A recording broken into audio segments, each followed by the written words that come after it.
സെറ്റപ്പിനെ അറക്കാൻ കൊടുക്കും. EP ജാവദേക്കർ കൂടിക്കാഴ്ച പലതരത്തിലുമുള്ള ചർച്ചകൾക്കും അഭ്യൂഹങ്ങൾക്കും വഴിവെക്കുകയും വിവാദം ഒടുവിൽ പിണറായിയിലേക്ക് നീളുമെന്ന സാഹചര്യം എത്തിയപ്പോൾ വിവാദം തല്ലിക്കെടുത്തുവാൻ EP-യെ ബലിയാടാക്കുവാൻ നീക്കം നടക്കുന്നു. വിവാദം ഇങ്ങനെ നീണ്ടുപോയാൽ EP നടത്തിയ കൂടിക്കാഴ്ചകളെല്ലാം പിണറായിക്ക് വേണ്ടിയാണ് എന്നും അതിൻ്റെ കൂടുതൽ വിശദാംശങ്ങൾ പുറത്തേക്ക് വരുമെന്നും ഭയപ്പെട്ടാണ് തിടുക്കത്തിൽ നടപടികൾക്കൊരുങ്ങുന്നത്. എത്രയും വേഗം നടപടിയെടുത്ത് കൈകഴുകിയാൽ പിണറായിക്ക് ഒരു പരിധിവരെ പിടിച്ചു നിൽക്കാം എന്ന കണക്കുകൂട്ടലിലാണ് തിടുക്കത്തിലുള്ള ഈ നടപടി. അല്ലെങ്കിൽ പിണറായി തൻ്റെ സ്ഥായിയായ പുച്ഛഭാവത്തോടെ ഇതൊക്കെ കേട്ടിരുന്നേനെയും പോയി പണി നോക്കിനടാ എന്ന് പറയുകയും ചെയ്തേനെ. ഇതിനു മുമ്പും പിണറായിക്ക് വേണ്ടിയോ പിണറായിയുടെ അനുവാദത്തോടെയോ ചെയ്ത പല കാര്യങ്ങൾക്കും EP-ക്ക് ബലിയാടാകേണ്ടതായി വന്നിട്ടുണ്ട്. നേരത്തെ സാന്റിയാഗോ മാർട്ടിനുമായി ബന്ധപ്പെട്ട ദേശാഭിമാനി ബോണ്ട് വിവാദ വ്യവസായിയുമായുള്ള ദേശാഭിമാനി ഭൂമി ഇടപാട്, ഒന്നാം പിണറായി സർക്കാരിൻ്റെ കാലത്തെ ബന്ധുനിയമനം തുടങ്ങിയവ ഏതാനും ചില ഉദാഹരണങ്ങൾ മാത്രമാണ്. EP അന്ന് ബലിയാടായിട്ടുണ്ടെങ്കിൽ തന്നെ അതേ വേഗത്തിൽ അദ്ദേഹത്തിന് പഴയ പദവികളിലേക്ക് തിരിച്ചെത്തുവാനും സാധിച്ചിട്ടുണ്ട് പിണറായിയുടെ കാരുണ്യത്താൽ. ഇത്തവണയും മാറ്റി നിർത്തപ്പെട്ടാൽ 3 മാസത്തിനുള്ളിൽ തിരികെ വരുവാനുള്ള അവസരം പിണറായി തന്നെ ഉണ്ടാക്കും. ലോക്സഭാ തെരഞ്ഞെടുപ്പിന് ശേഷമുള്ള ആദ്യ CPM സംസ്ഥാന സെക്രട്ടേറിയറ്റ് തിങ്കളാഴ്ച കൂടുന്നുണ്ട്.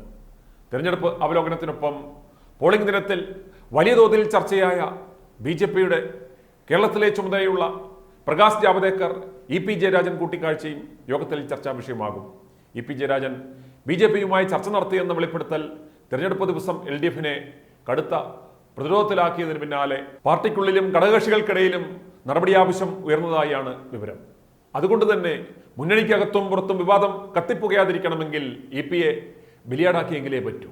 EP-ക്കെതിരെ അച്ചടക്ക നടപടി എടുത്തു കഴിഞ്ഞാൽ പിന്നെ ഈ വിവാദം അവിടെ കെട്ടടങ്ങും.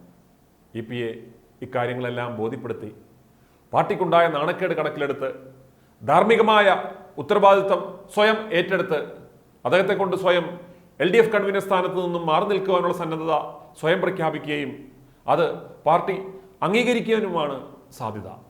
അത് സാധിച്ചില്ലെങ്കിൽ മാത്രമേ പാർട്ടി നടപടി ഏകപക്ഷീയമായി പ്രഖ്യാപിക്കുകയുള്ളൂ. പിണറായിയുടെ വിശ്വസ്തനും മനസാക്ഷി സൂക്ഷിപ്പുകാരനുമായ EP ഈ നാടകത്തിനും നിന്നുകൊടുക്കും. അതല്ലാതെ അദ്ദേഹത്തിൻ്റെ മുന്നിൽ മറ്റു വഴികളൊന്നുമില്ല. വരുന്ന 2 ദിവസത്തിനുള്ളിൽ ദല്ലാൽ നന്ദകുമാറുമായി ഒരു ഡീലുണ്ടാക്കി തണുപ്പിച്ചാൽ ഈ നടപടിക്കും സാധ്യതയുണ്ടാവില്ല. നടപടി ഉണ്ടായില്ലെങ്കിൽ ഓർക്കുക, സംഗതിയെല്ലാം സെറ്റിലാക്കി എന്ന്. ഇന്നത്തെ കോൺഗ്രസ്, നാളത്തെ BJP എന്നായിരുന്നു CPM-ന്റെ ആക്ഷേപം. എന്നാൽ കേരളത്തിൻ്റെ ചുമതലയുള്ള BJP നേതാവ് പ്രകാശ് ജാവദേക്കറുമായി LDF കൺവീനർ EP ജയരാജൻ കൂടിക്കാഴ്ച നടത്തിയെന്നും അദ്ദേഹം കൂടുകൊടുക്കുകയുമായി പോകാൻ സന്നദ്ധനായിരുന്നു എന്ന വെളിപ്പെടുത്തൽ ഉണ്ടാകുകയും ജയരാജൻ തന്നെ ഈ കൂടിക്കാഴ്ച ശരിവെക്കുകയും ചെയ്തതോടെ CPM-ന്റെ പിരിവെട്ടിപ്പോയി. ഇനിയും കൂടുതൽ വെളിപ്പെടുത്തലുകളും തെളിവുകളും പുറത്തുവരുമോ എന്ന ആശങ്ക കൊണ്ട് മാത്രമാണ് പാർട്ടി EP-യെ സംരക്ഷിക്കുവാൻ വാക്കുകൾ കൊണ്ടും പോലും ശ്രമിക്കാതെ ഇപ്പോൾ അറക്കാൻ കൊടുക്കുന്നത് എന്ന് വ്യക്തമാണ്. BJP-യുമായി ഒരു അന്തർധാര ഉള്ളതുകൊണ്ട് മാത്രമാണ് EP-യുടെ വാക്കുകളിൽ നിന്നും BJP-ക്ക് അനുകൂലമായ പല പല കാര്യങ്ങളും കഴിഞ്ഞ ദിവസങ്ങളിൽ വെളിയിൽ വന്നത്. EP BJP സ്ഥാനാർത്ഥികളെ പുകഴ്ത്തി പറഞ്ഞപ്പോഴും BJP നേതാവും വ്യവസായിയുമായ രാജീവ് ചന്ദ്രശേഖറുമായുള്ള റിസോർട്ട് പങ്കുകച്ചവടത്തിന് വിവരങ്ങൾ വിവാദമായപ്പോഴും അതൊന്നും മുഖവിലക്കെടുക്കാതെ EP-ക്ക് സംരക്ഷണ കവചമൊരുക്കിയ പിണറായി തിടുക്കത്തിൽ ഇപ്പോൾ EP-ക്കെതിരെ നടപടിക്കൊരുങ്ങുന്നതിൻ്റെ കാരണം മറ്റൊന്നുമല്ല, സ്വയരക്ഷയ്ക്ക് വേണ്ടി മാത്രമാണ്.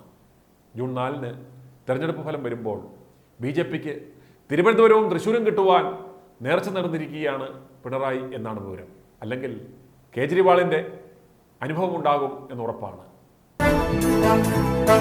i2i News, an eye for truth. i2i News subscribe ചെയ്തിട്ടില്ലാത്തവർ ഇപ്പോൾ തന്നെ സബ്സ്ക്രൈബ് ചെയ്യുക.